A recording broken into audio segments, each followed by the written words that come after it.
Everyone, welcome to the show. I have really a disturbing story, an upsetting story. A Republican member of the Tennessee House of Representatives, a man who just voted to oust those two Black men from the Tennessee House because he thought what they did was so outrageous, so egregious, they needed to go. This is a man named Scotty Campbell. He serves as a vice chair of the Republican caucus of the House. He just resigned. And he resigned 6 hours, they say, after he was confronted about harassment by a news channel out of Nashville. But this is 3 weeks after a secret ethics subcommittee found that he had sexually harassed at least one legislative intern. So this was a 19-year-old girl. She was an intern for the legislature. And according to this girl, this Scotty Campbell, this man with power over her, who could make or break her career, was making wildly inappropriate comments. She said that he, quote, made comments about how he was in his apartment imagining that we were performing sexual acts on one another, and how it drove him crazy knowing that that was happening so close to him. So this was in response. Apparently, she stays in an apartment. She lives in an apartment that's not too far from where he was living, off campus, near the state capitol. And he saw her and one of her female friends going into her apartment. And he made these comments to her saying, oh, I was imagining you two performing sexual acts on each other. And then she went on to say, quote, I uncomfortably explained that that was not happening.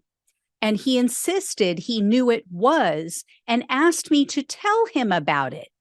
I explained that she is my friend, and he proceeded to describe how sexually attractive he finds her.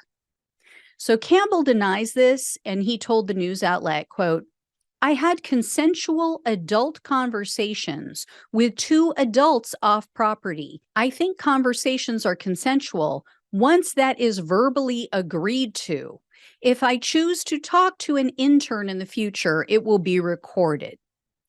So she's went on to say, this 19-year-old intern, that Campbell asked her about her sexual history and that he offered to give her cannabis edibles. He wanted to see her tattoos and her piercings. And then she said that he begged her for hugs and he grabbed her around her neck. In an email, this intern wrote, quote, I recoiled and said I felt sick and immediately left. That was the last night I ever spoke with or saw him. I blocked his number after that. So this secret committee investigated.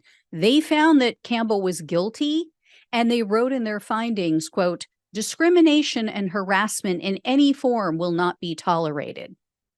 Yet they did nothing. Nothing. This was 3 weeks ago that these findings were made, and they did nothing about it.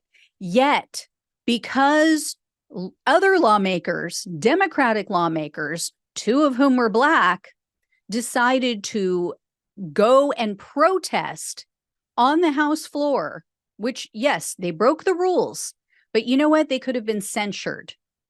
They were fighting for children, for people who are being gunned down in the streets, in our schools. They're fighting to help save lives after little children were murdered in their school. And they felt that that was appropriate, that it was appropriate to kick them out of Congress, that they needed to go. What they did was so abhorrent. They needed to be removed from the legislature, from the House in Tennessee. But this man, who is sexually harassing a young intern, he is left alone, even after they determine that what he did was inappropriate. They're like, yep, nope, no harm, no foul. This is such a quintessential Republican stance. This is such a perfect example of how they view the world. Yes, you can go murder children, and that is totally fine with us. You can go harass women and girls. That is totally fine with us. Be a sexual perv, make people feel uncomfortable, make women and young girls feel totally sexualized and objectified. That's fine. Make them fear for their jobs if they don't go along with your overtures that are not welcome. All of that is fine. But God forbid you are a Black person who speaks up in this country. God forbid you try to put laws in place that might actually harm Republicans' chances of raking in that cold cash from the NRA. That is what won't be tolerated. So, yeah, this guy had to resign. They didn't even kick him out. Unbelievable.